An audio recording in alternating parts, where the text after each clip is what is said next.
नमस्कार, स्वदेश न्यूज देख रहे हैं आप। मैं हूं आपके साथ राखी और बात करेंगे दांव पर कौन। 2023 में होने वाले विधानसभा चुनाव को लेकर प्रदेश में सरगर्मी तेज हो चली है। बीजेपी और कांग्रेस संगठन को मजबूत करने मेगा अभियान चला रहे हैं, तो दूसरी ओर अलग अलग वर्गों को साधने की कवायद भी जारी है।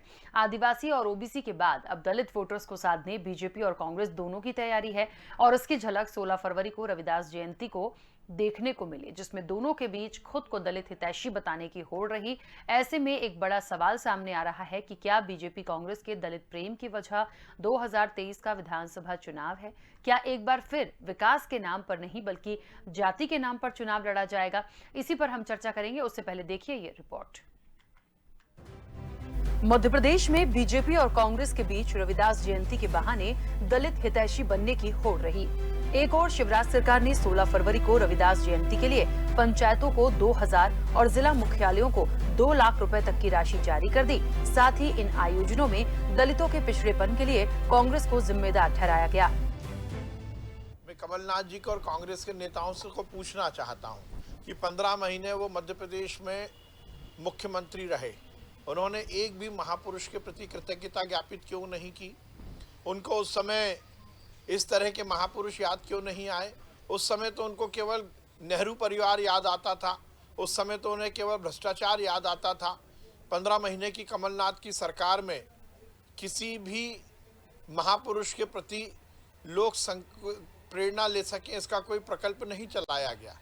ये भारतीय जनता पार्टी और माननीय मुख्यमंत्री जी के नेतृत्व में आज हम भगवान रविदास के प्रति कृतज्ञता तो ज्ञापित कर ही रहे हैं, उसके साथ ये संकल्प भी ले रहे हैं कि उन्होंने जो संदेश हम सबको दिया था उसको हम नीचे तक पहुंचाएंगे। पंचायत स्तर तक ये हमारा कार्यक्रम इस बात को इंगित करता है कि हम ऐसे महापुरुषों के प्रति अपने भाव, अपनी भावनाएं प्रकट कर रहे हैं। न सिर्फ बीजेपी बल्कि कांग्रेस भी प्रदेश के 1.25 करोड़ दलित वोटर्स को साधने के लिए पूरा जोर लगा रही है। 16 फरवरी को ही कमलनाथ ने सागर में रविदास जयंती पर बड़ा कार्यक्रम आयोजित किया। कांग्रेस ने इसके लिए पूरे शहर में पीले चावल देकर दलित आबादी को न्योता दिया और ये बताने की कोशिश की कि दलितों के लिए अब तक जो कुछ किया है कांग्रेस ने ही किया है। लेकिन हमें इस बात का दुख है कि पूरे देश में आज भी दलितों पर अत्याचार हो रहा है, गरीबों पर अत्याचार हो रहा है, जाति और धर्म के आधार पर नफरत फैलाई जा रही है। हमें नफरत को मोहब्बत में बदलने की आवश्यकता है। इन दोनों पार्टियों ने आड़ तो रविदास जयंती की ली, लेकिन दोनों पार्टियों के दलित प्रेम के पीछे की स्क्रिप्ट कुछ यूं है।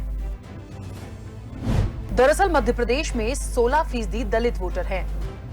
राज्य की 35 सीटें अनुसूचित जाति के लिए रिजर्व हैं। 80 सीटों पर दलित मतदाताओं का बड़ा प्रभाव है।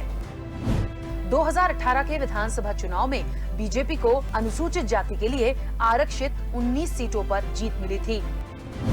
2018 में कांग्रेस को अनुसूचित जाति के लिए आरक्षित 16 सीटों पर जीत मिली थी।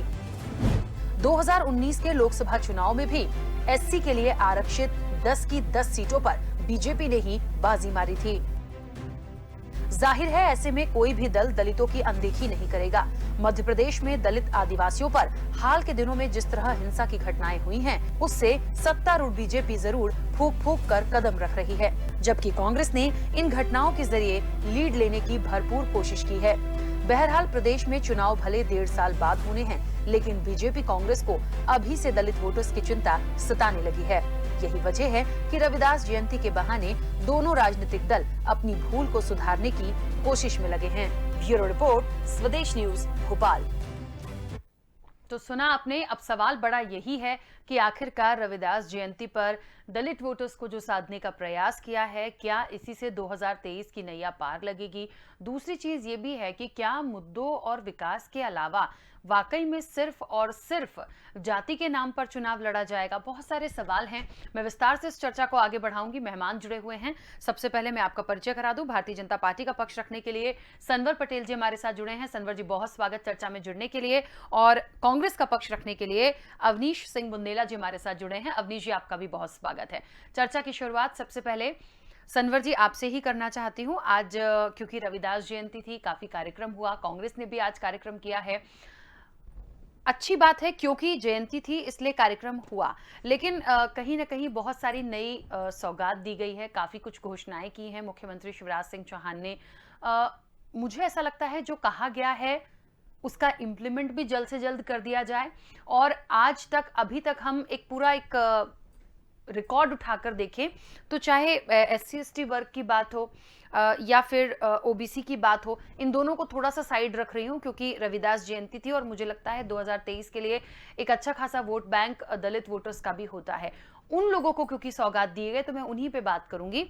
उन लोगों के लिए आज जो जितनी चीजें कही गई हैं या बोली गई हैं उनका इम्प्लीमेंट हो जाए, और अब तक उनको क्या मिला है, जो पहले कहा गया था उस पर कितना काम हुआ है, ये मुझे लगता है बताना बहुत जरूरी है। जी राखी जी, सबसे पहले तो मैं आज संत रविदास जी की जयंती पर मैं प्रदेशवासियों को जो आपके चैनल के माध्यम से इस डिबेट को देख रहे हैं सबको शुभकामनाएं प्रेषित करता हूं, आपको भी शुभकामनाएं प्रेषित करता हूं और संत रविदास जी के चरणों में नमन करता हूं। अब आपने सवाल किया कि जो आज तक काम हुए हैं उन पर वो कैसे हुए हैं और जो आज बातें की गई है उस पर इंप्लीमेंट कैसे होगा। देखिए, मध्य प्रदेश की भारतीय जनता पार्टी की सरकार सदैव से गांव गरीब किसान के लिए, जो पिछड़ा क्षेत्र हैं, जो पिछड़ा वर्ग के भाई बहन है, जो जनजाति भाई बहन है, उनके जीवन स्तर को कैसे सुधारा जाए इसके लिए दृढ़ संकल्पित सरकार है। सदैव से मध्य प्रदेश की भारतीय जनता पार्टी की सरकार ने यह प्रयास किया है कि जो हमारे भाई बहन पिछड़ गए उनको आगे लाया जाए। अब आपने कहा है कि क्या क्या काम इस प्रकार के अभी तक किए गए। देखिए, कमजोर वर्ग के कल्याण के लिए विभिन्न प्रकार के कार्यक्रम मध्य प्रदेश में चलाए गए हैं। पिछड़ा वर्ग कल्याण आयोग का गठन किया गया, उसको संवैधानिक अधिकार देने का काम भारतीय जनता पार्टी की सरकार ने किया है। सामान्य वर्ग कल्याण आयोग का पुनर्गठन किया गया, उसको अधिकार देने का काम मध्य प्रदेश की सरकार ने किया है। पिछड़ा वर्ग को 27% आरक्षण देने की जो प्रतिबद्धता भारतीय जनता पार्टी की थी, 3 मामलों को छोड़कर, जिन 3 मामलों में कोर्ट के स्टे हैं, उन 3 को छोड़कर 27% आरक्षण देने का काम भारतीय जनता पार्टी की सरकार ने किया है। प्रतिवर्ष 15 नवंबर को जनजाति गौरव दिवस की घोषणा की, उसको मनाया और मध्य प्रदेश के साथ साथ पूरे देश में जनजाति दिवस 15 नवंबर को मनाया जाना तय हुआ और पूरे देश में इसको मनाया गया है। जो निरस्त वनाधिकार दावों का पुनरीक्षण किया गया और उनको फिर से देने का काम मध्य प्रदेश की सरकार ने किया है। 35,000 वनाधिकार दावों को फिर से मान्य किया गया है। तो ये सारे काम, जनजाति जननायकों के स्मारकों का निर्माण, ऐसे जननायक, ऐसे महापुरुष जो कहीं ना कहीं पिछली व्यवस्थाओं में कहीं उनको गुम करने का काम किया था, ऐसे तमाम जननायकों को जिन्होंने अपनी जान की परवाह किए बिना इस देश को बचाने के लिए, इस देश की संस्कृति को बचाने का काम किया, उनको याद करने का और उनके प्रति कृतज्ञता ज्ञापित करने का काम मध्य प्रदेश की सरकार ने किया है। और उनकी गौरव गाथाओं का आयोजन मध्य प्रदेश जिला स्तर और पंचायत स्तर तक कर रही है। तो ये मध्य प्रदेश की भारतीय जनता पार्टी की सरकार है जो गांव गरीब किसान की चिंता करती है, जो पिछड़ गए उनकी चिंता करती है, और जो महापुरुष ऐसे हैं जिन्होंने समाज को मार्गदर्शन दिया है या देश को बचाने का काम किया है, देश की संस्कृति को बचाने का काम किया है, उसमें तमाम आज हमारे महापुरुष, चाहे आज संत रविदास जी महाराज हो, चाहे आपने बिरसा मुंडा, भगवान बिरसा मुंडा जी हो, चाहे टांडिया मामा हो, चाहे शंकर शाह हो, चाहे रघुनाथ शाह जी हो, ऐसे तमाम लोगों को कृतज्ञता ज्ञापित करने के लिए भारतीय जनता पार्टी की सरकार दृढ़ संकल्पित सरकार है। ठीक है, चलिए मैं वापस आती हूँ। अवनीश जी, कांग्रेस का भी एक बड़ा कार्यक्रम सागर में हुआ और पीले चावल देकर निश्चित तौर पर उन तमाम लोगों को आमंत्रित भी किया गया था। मुझे लगता है ये करने का माध्यम सिर्फ एक उन लोगों का सम्मान या उन लोगों को कुछ और बताना, या वाकई में माना जाए कि 2023 की तैयारी। देखिए राखी जी, सबसे पहले तो मैं संत रविदास जी को नमन करता हूं, आज उनका दिवस है और आपके चैनल के माध्यम से उनको मेरा प्रणाम, उनको मेरी श्रद्धांजलि।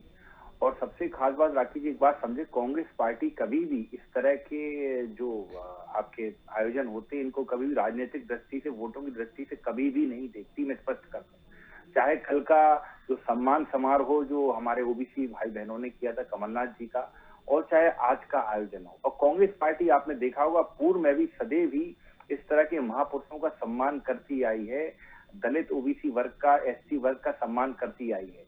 राकेश जी, मैं अभी आपके चैनल के माध्यम से विश्वास सारंग जी को सुन रहा था, मुझे सुन के बड़ी हंसी आ रही थी कि ये आज भी इनकी पूरी राजनीति 15 महीने पर जाकर टिक जाती। राकेश जी, बड़े आश्चर्य की बात है। मतलब इनको 15 महीने से सारी उम्मीदें हैं, आपको 17 साल हो गए, आप कुछ मत करो। राकेश, इससे एक बात साबित होती है कि जनता के साथ साथ भाजपा को भी उम्मीद कमलनाथ सरकार और कांग्रेस से ही रहती है, उनको मालूम वो कोई काम कर नहीं पाएंगे, क्योंकि उनकी पार्टी की इवेंट मैनेजमेंट की पार्टी। आपको याद होगा अभी कुछ दिन पहले इन्होंने राजनीतिकरण करने के लिए करोड़ों रुपए खर्च करके इसी मध्य प्रदेश में भोपाल में एक बिरसा मुंडा जी की जयंती पर एक बड़ा आयोजन किया था। मतलब उसमें आदिवासियों का भला कुछ नहीं हुआ राखी जी, उनकी राजनीति चमकाने के लिए ये इस तरह के काम हुए। तो कांग्रेस पार्टी को जब हमको लगा कि वर्तमान में अगर आप देखें राखी जी, तो मुझे लगता है आप डेटा भी चेक कर सकते हैं कि दलितों पर और आदिवासियों पर अत्याचार के मामले में मध्य प्रदेश भारत में नंबर 1। ऐसा कहीं नहीं होता है राखी जी कि अगर एक बेचारा गरीब एक आदिवासी अपनी पत्नी को ढूंढने निकलता है और कुछ दबंग लोग उसको घसीट कर गाड़ी से बांध कर उसको मार देते हैं, क्या ये तालिबानी संस्कृति नहीं है? अगर ऐसा कभी नहीं होता है कि एक परिवार के सीधे आप 8 लोगों को 50 फीट नीचे जमीन में गाड़ देते नेमावर में, राखी जी, क्या आपको ये दमनकारी नीति नहीं लगती है? इन सब चीजों को देखते हुए कांग्रेस पार्टी सदैव ही दलितों का, आदिवासियों का, ओबीसी का सदैव इनकी आवाज को बुलंद किया है और सदैव ही इनके सम्मान की रक्षा के लिए, इनके विकास के लिए काम किया है। भाजपा ने मुझे बताया भाजपा ने क्या किया है। अगर आप ओबीसी वर्ग की बात करें राकेश जी, तो रामजी महाजन का आयोग का गठन अर्जुन सिंह जी की सरकार ने किया और सबसे पहले 14% आरक्षण दिग्विजय सिंह जी ने दिया। उसके बाद उन्हीं ने 27 भी किया। उस समय भी उमा भारती जी जब मुख्यमंत्री बनी थी, उन्होंने 4 महीने के अंदर उसको 14 कर दिया था। इस बार भी जब कमलनाथ जी ने किया, उनने भी वही किया। अब मैं अगर आदिवासियों की बात करूं तो आदिवासी में हमारी 15 महीने की कमलनाथ जी की सरकार में आपने देखा, हमने आदिवासी दिवस पर छुट्टी घोषित की, जबकि शिवराज जी ऐसे जूते चप्पल पहना जिनसे उनको कैंसल बैठ कर रहे हैं। और इसके अलावा आप देखें, हमने तेंदुपत्ता की कीमतों को जो एमएसपी था उसकी रेट बढ़ा, जिससे कि दलितों को एवं आदिवासियों को उससे काफी राहत मिली, क्योंकि उसके मुख्य व्यापारी वो हैं, वो कलेक्ट करके बेचते हैं। तो ऐसी कई, आप मुझे बताएं भाजपा ने ऐसा क्या काम किया है? बल्कि मैं तो कहूंगा राखी जी, भाजपा के डीएनए में, आप नोट करिए, डीएनए में आरक्षण का विरोध है। इनकी पार्टी, इनके सदैव जो नागपुर से इनका जो संस्थान चलता है, इनकी पार्टी चलती है, वो सदैव आप देखिए आरक्षण का विरोध करते हैं। वो चाहते ही नहीं है कि दलित भाइयों का विकास हो, ट्राइबल लोगों का विकास हो, इनको आप आरक्षण दें। आप याद कर लीजिए, समय समय पर इनके बयान आते रहे आरक्षण के विरोध में। और आखिर जी आपको याद होगा, मंडल कमीशन का गठन इस देश में सबसे पहले प्रधानमंत्री वीपी सिंह जी ने किया था। और उस सरकार में कौन थी? उस सरकार में बीजेपी उनकी भागीदार की सरकार। और मंडल कमीशन के गठन पर वीपी सिंह की सरकार किसने गिराई राखी? मुझे बताने की जरूरत नहीं, भाजपा ने उनकी सरकार गिराई थी। इससे साबित होता है कि भाजपा दलित विरोधी, भाजपा आदिवासी विरोधी, भाजपा विकास विरोधी, भाजपा आरक्षण विरोधी, ये ही इनका एजेंडा रहा है। और बेसिकली ये सिर्फ कुछ विशेष लोगों की पार्टी है, कुछ विशेष व्यापारियों को लाभ पहुंचाने वाली पार्टी है। ना तो इनने दलितों का विकास किया, ना आदिवासियों का विकास किया। बैंक इनने बेच दिए, एयर इंडिया एयरलाइंस इनने बेच दिए, स्टेशन इनने बेच दिए, सड़कें गायब है। आज भोपाल की बात करें तो सड़कों में गड्ढे, सड़क कहीं है नहीं। भ्रष्टाचार चरम पर है। बहु बेटियों के बलात्कार के मामले ये प्रदेश फिर से नंबर 1 है। तो ये हाल है भाजपा का। मैं कहां से मान लूं, ये चाहे गला फाड़ कर चिल्लाएं, चाहे कितने बड़े बड़े आयोजन कर लें, लेकिन ये बात स्पष्ट राखी जी, ये दलित विरोधी है, ये आदिवासी विरोधी है। ये सिर्फ भाजपा की 3 काम, भोजन, बैठक और विश्राम, जो भी ये काम करते हैं खाने पीने के लिए करते हैं। बड़े बड़े आयोजन इसलिए करते हैं कि इनके पास कार्यकर्ताओं की फौज है। तो कार्यकर्ता सुबह 6 बजे से घर से निकल आता है, तो भाई नाश्ते के टाइम उसका नाश्ता हो जाए, लंच के टाइम लंच हो जाए, डिनर के टाइम डिनर हो जाए। बेसिकली ये इस तरह की पार्टी है। भाजपा के 3 काम, भोजन, बैठक और विश्राम। स्पष्ट कहता हूँ इस बात को आप नोट कर लें। ठीक है, चलिए अवनीश जी, सनवर जी, आप अपनी बात रखिएगा, लेकिन मुझे भी इस बात का जवाब चाहिए कि क्या इतने बड़े बड़े कार्यक्रम सिर्फ कार्यकर्ताओं के लिए हो रहे हैं कि उनका ब्रेकफास्ट से लेकर डिनर तक हो जाए? देखिए राखी जी, सबसे पहले तो मैं अविनाश जी की इस बात के लिए अविनाश जी को धन्यवाद देता हूं कि उन्होंने कम से कम इस बात को माना कि इनके पास कार्यकर्ताओं की फौज है। हम शुरू दिन से कहते हैं कि ये कार्यकर्ता आधारित पार्टी है और कांग्रेस नेता आधारित पार्टी है, तो उन्होंने कम से कम आज माना कि हमारे पास कार्यकर्ताओं की फौज है। देखिए, ये कार्यकर्ता आधारित पार्टी है, यहाँ कार्यक्रम भी होते हैं और कार्यक्रमों की समीक्षा भी होती है और आगे टारगेट दिए जाते हैं। देखिए, मैं बताना चाहता हूं, जो आपका भी प्रश्न है और सम्माननीय अविनाश जी ने भी पूछा है, उन्होंने भी कहा है कि ऐसे कार्यक्रमों का क्या फायदा जिसमें करोड़ों रुपया खर्च हो। देखिए, ये जनता की सरकार, जनता के द्वारा चुनी हुई सरकार और जनता के लिए सरकार, उसमें जनता के जन जागरण के लिए अगर पैसा खर्च होता है तो और भी 100 बार हो, भारतीय जनता पार्टी उसका स्वागत करती है। ऐसे खर्च का ये खर्च कोई ऐसा नहीं हो रहा है कि आईफा अवार्ड के लिए खर्च हो रहा है, ये खर्च ऐसा नहीं हो रहा है कि किसी भ्रष्टाचार की बहस चल रहा है, ये खर्च जन जागरण के लिए, ये खर्च उनकी योजनाओं को नीचे तक पहुंचाने के लिए, ये आगे भी 10 बार होता रहेगा। फिर हमारे विद्वान मित्र ने कहा है, नेमावर और नीमच की घटना के बारे में बताया है। नेमावर और नीमच दोनों की घटनाओं में और इस प्रकार की और भी अन्य कोई घटना है, उन सब में दोषियों को जेलों के अंदर ठूसा गया है। उनकी कोई अवैध संपत्तियां अगर थी, उन अवैध संपत्तियों को नष्ट नाबूद किया गया है। अपराधियों में भय का माहौल हो, अपराध से पहले ऐसा माहौल मध्य प्रदेश में बनाया गया है। हाँ, ये बात जरूर है कि अपराध करने के पहले कोई यंत्र नहीं होता है, ना अविनाश जी के पास ना हमारे पास, कि वो अपराध होने के पहले वो यंत्र पकड़ ले। लेकिन जनजागरण के माध्यम से और हम सब राजनीति भी इसमें प्रयास करके अपराध की तरफ युवा या अपराधी लोग ना बने, इसका प्रयास जरूर करना चाहिए। उन्होंने कहा है कि साहब पिछड़ा वर्ग का तो भारतीय जनता पार्टी देना नहीं चाहती है, या उन्होंने राष्ट्रीय स्वयंसेवक संघ के बारे में कहा है। मैं इस बात पर घोर आपत्ति दर्ज कराता हूं। राष्ट्रीय स्वयंसेवक संघ सदैव से जो पिछड़ गए हैं उनको आगे लाना चाहता है, समाज में समरसता चाहता है, और उसका मूल उद्देश्य है कि सिंधु नदी से लगाकर तो हिंद कुश की पहाड़ियों तक जो भारत माता है, उस भारत माता में भूभाग में रहने वाले जो लोग हैं, उनमें राष्ट्रीय भावना जागृत हो, राष्ट्र प्रथम ये भाव के साथ भारत माता को दुनिया का नंबर 1 देश बनाया जाए और भारत माता शीर्ष पर हो। ये राष्ट्रीय स्वयंसेवक संघ का सोच है। और आपने कहा है कि पिछड़ा वर्ग को आरक्षण देने का काम कांग्रेस ने किया। देखिए, घोषणा जरूर कांग्रेस करती है, ये बात बिल्कुल आपने सही कही कि घोषणा कांग्रेस करती है, अमल नहीं करती। गरीबी हटाओ का नारा किसने दिया? कांग्रेस ने दिया, लेकिन गरीबी नहीं हटाई। आज गरीबों के पक्के मकान बनाकर कौन दे रहा है? आज प्रधानमंत्री आवास योजना के माध्यम से 2.5 लाख रुपए दिए जा रहे हैं। 10,000 रुपए दिए जाते थे, उस 10,000 में से भी 5,000 वहां तक नहीं पहुंच पाते थे। आज पूरे के पूरे 2.5 लाख रुपए जो है वो हितग्राही के खाते में जाते हैं। आज उज्ज्वला योजना हो, चाहे अन्न वितरण हो, ये सारे गरीबों की हितैषी सारी योजनाएं भारतीय जनता पार्टी की योजना है। आपने 27% आरक्षण की बात कही, वो भी घोषणा आपने की, लेकिन 10 मार्च 2019 को घोषणा की और 19 मार्च 2019 तक, मतलब 10 दिनों तक आपने कैविएट दायर नहीं की। और 19 मार्च को जब स्टे आया तो उसके बाद भी, उन 10 दिनों के बाद भी आपने कोई बड़े वकीलों को खड़ा नहीं किया। यह आपकी कथनी और करनी में अंतर था। आपने सदैव से सिर्फ नारा देने का काम किया है और भारतीय जनता पार्टी ने गांव गरीब किसान की चिंता करने का काम किया, पिछड़ों की, जनजाति भाइयों बहनों की चिंता करने का काम किया, उनके जीवन स्तर को सुधारने का काम किया। सनवर जी, आपको लगता है कि आज भी जो दलित हैं या जो SC/ST वर्ग है वो बहुत ज़्यादा संपन्न हो गया है, या बहुत सारा उनके साथ अब कोई अत्याचार नहीं होता? आज भी हो रहा है, तो हम ये तो नहीं कह सकते कि 100% सब सही है। बहुत अच्छी बात कही राखी जी आपने कि सब संपन्न हो गए, ऐसा नहीं। देखिए, लगातार उनकी समृद्धि की ओर बढ़ा जाए, हम लोग उनको ऐसी व्यवस्था दें, उनके क्षेत्रों में रोड दें, उनके क्षेत्रों में बिजली दें, उनके क्षेत्रों में पानी का इंतजाम करें, जिससे कि उनके जीवन स्तर को सुधारा जाए। और आप जानते हैं कि 17 साल पहले मध्य प्रदेश की जब सड़क में हम गुजरात से अलीराजपुर या झाबुआ की बॉर्डर से आते थे तो गड्ढों से पहचाना जाता था, या अन्य किसी भी राजस्थान से अगर हम आते थे तो आज डूंगर गांव या नया गांव से जब हम आते थे तो हमको उन रास्तों को पहचाना जाता था कि डच के आगे मतलब मध्य प्रदेश आ गया। आज रोडों का जाल जो इन 17 सालों में बिछा है वो कहीं ना कहीं जीवन स्तर को सुधारने में सहायक हुआ है। आप जानते हैं कि कृषि के क्षेत्र में 6 लाख हेक्टेयर सिंचित कृषि भूमि का रकबा था, आज 42 लाख हेक्टेयर कृषि भूमि का सिंचित रकबा मध्य प्रदेश में हुआ है और 2.5 करोड़ हेक्टेयर कुल कृषि भूमि पर कृषि हो रही है।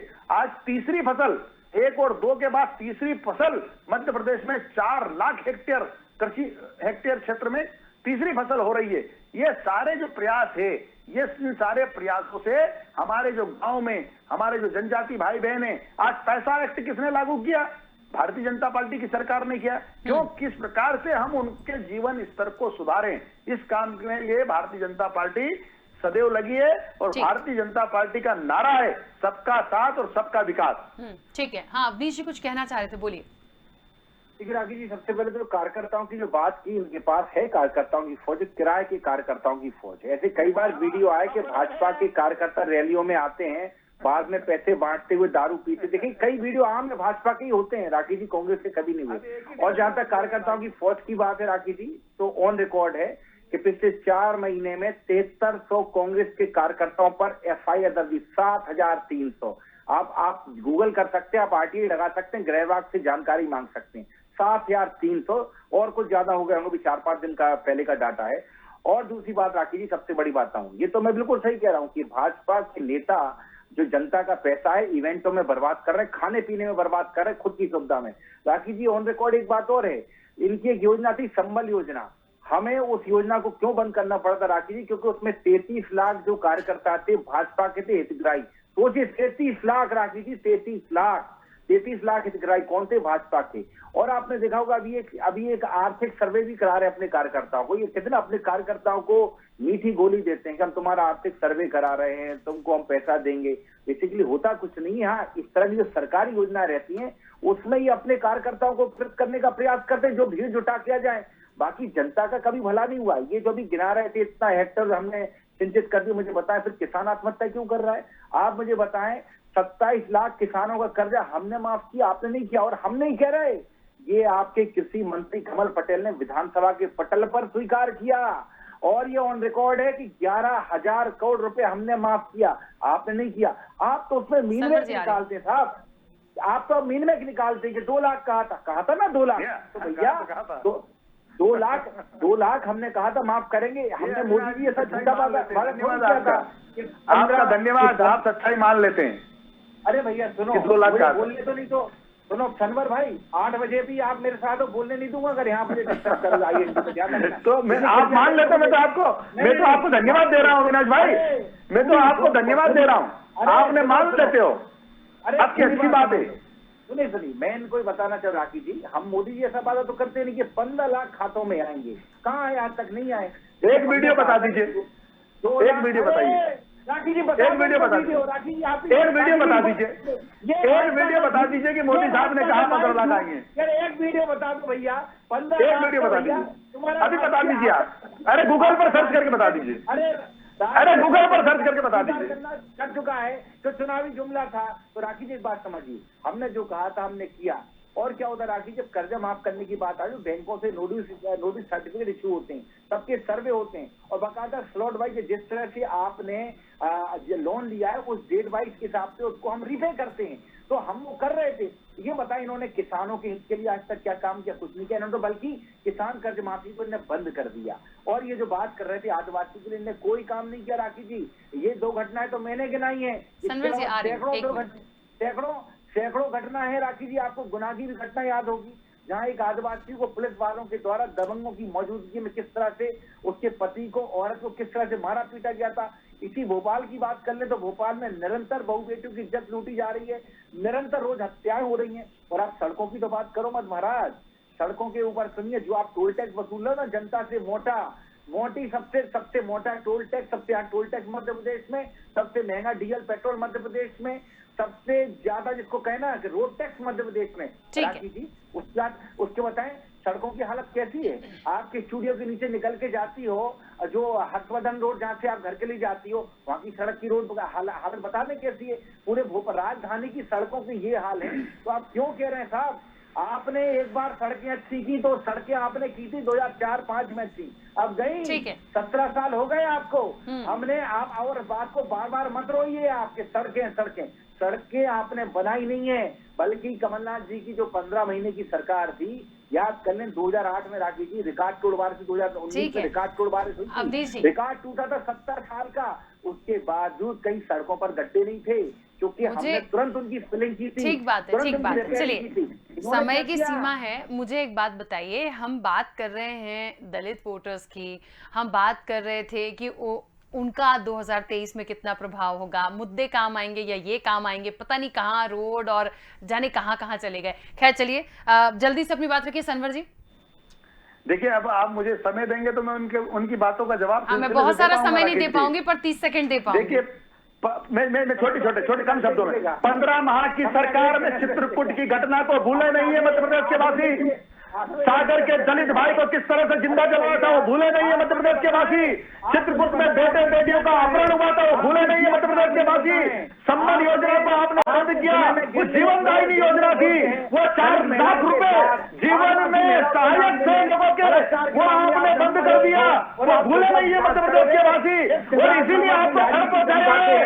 आपको 29 में से 28 सीटें आई है लोकसभा में, फिर 2020 में आपको हराया, फिर 2021 में आपको हराया, फिर भी आपको शर्म नहीं आती है। सनवर जी, अवनीश जी, मैं एक ऐसे विषय पर बैठी हूँ कि हमें काफी समय की जरूरत है, क्योंकि समय की सीमा है। मैं आप दोनों को बीच में रोकूंगी। आप दोनों का बहुत शुक्रिया इस चर्चा में जुड़ने के लिए।